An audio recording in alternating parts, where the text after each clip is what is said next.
السلام عليكم ورحمة الله وبركاته. ازيكم عاملين ايه؟ يا رب دايما بنعمة وصحة وستر. اولا انا قاصدة البس الجلابية دي وانا بصور، علشان انا بحب الطبيعة جدا وبحب الحاجات القديمة، وبحب ارجع بالزمن كده شوية لورا. ثانيا عايزة اجاوب على كومنت حلو قوي عجبني هنا في القناة. امرايا من حبايبي، ما بحبش اقول فانزاتي، برضو بقول بناتي او اخواتي. قالت لي انت حلوه وتلقائيه، بس بيقولوا ان انت بتحطي فلاتر. فلاتر ايه؟ انا عايزه اقول لك ان اليوتيوب ما فيهوش فلاتر، انا مش بحط الفلاتر خالص.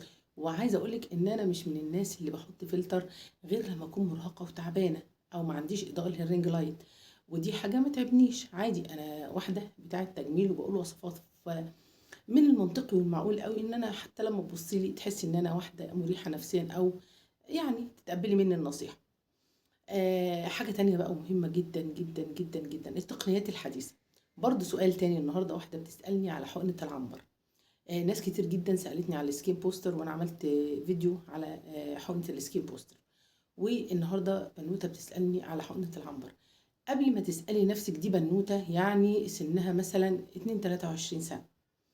قبل ما تسألي نفسك على أي حقنة أو على أي تقنية جديدة، شوفي الفئة العمرية اللي بتتكلمي فيها، يعني شوفي انت سنك قد ايه، وشوفي كمان حالة جلدك ايه. بدليل ان الناس الصغيرة اللي بتعمل حقن، ربنا يعافينا يا رب، بتتشوه، لان بتبقى ايه، الدنيا جميلة وعايزة تعمل كل حاجة وبتبالغ قوي. والناس الكبيرة برضو ربنا يعافينا، الجلد بيروح في حتة تانية خالص وما بتجيبش نتيجة الا من رحم ربي.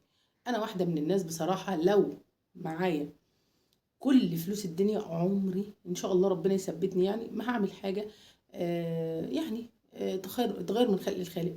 استمتعي بحياتك. النصيحه اللي بقولها لك النهارده، ان استمتعي بحياتك في كل مرحله من حياتك بتعيشيها. لو انت بتكبري، اللي في بيتك بيكبروا. لو انت سنك بيكبر، كل اللي انت معاشراهم وحبايبك بيكبروا. مش معقول اختك وبنت خالتك وبنت عمتك كل دول هيكبروا في السن ويبقوا كده مالين حافظين مقامهم، وانت اللي عايزه تصغري. ومش بقول لك كده علشان ما تحافظيش على نعم ربنا اللي مديها لنا، لا، حافظي على نعم ربنا اللي مديها لنا، وحاولي بقدر المستطاع تكوني يعني راضيه راضيه. والله الابتسامه اللي بتنور الوش دي احسن من السكرين بوستر، واحسن من العنبر، واحسن من اي حاجه. بجد والله يعني.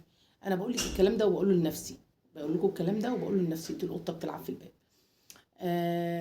فعشان كده جايه النهارده اقول لك بديل حقنه العنبر او السكين بوستر، حاجه كده. جربيها وقولي لي ايه رايك. عايزه عصير برتقانتين من البلدي بتاعنا، عصير برتقانتين من البلدي وعليهم نص ليمونه بس، تمام كده. وتصفيهم كويس جدا من الالياف او من التفل اللي بيبقى فيهم. وتجيبي في عصير الكوبايتين البرتقانتين دول، هيطلع معاكي بتاع نص كوبايه. تحطي في النص كوبايه دي معلقه رز من بتاعتنا المصري، معلقه رز كبيره هرميه، وتسيبيهم منقوعين لمده ليله كامله. بعدين تصفيهم، تاخدي بقى التفل بتاعهم الرز المنقوع ده، تعملي بيه سكراب او اي حاجه. وبعدين تجيبي لي لكل معلقه من العصير اللي انت عملتيه ده، بعد ما خمرنا فيه الرز، لكل معلقه منه يعني مثلا معلقه عصير كبيره عليها نص معلقه جل صبار، وتقلبي كويس جدا جدا جدا. وبعد كده تحطي لي 3 معالق زيت خروع، 3 معالق زيت خروع، و6 معالق زيت جوجوبا. وقلبي الميكس الجميل ده. اعملي الكميه اللي تكفيكي اسبوع بس، اعملي الكميه. وفي الصيف كمان ممكن تعملي كل 3 ايام. السيرم ده ولا اروع. لا تقولي لي سكين بوستر ولا تقولي لي عنبر، وجربي الطريقه دي وقولي لي ايه رايك. هتاخدي تحطيه في قطره غامقه، ولازم تكون قطره غامقه، ونقطي نقطتين، واعملي تدليك لبشرتك كده كل ليله، كل ليله، بس باللي انا اديتهولك ده. قلت لك حاطه فلتر. دليكي دليكي دليكي دليكي لحد ما تحسي، وعلى رقبتك وعلى ايديك لحد ما تحسي ان اللي انت عاملاه ده دخل في كل مسام بشرتك. ودي تبقى اخر حاجه قبل ما تنامي.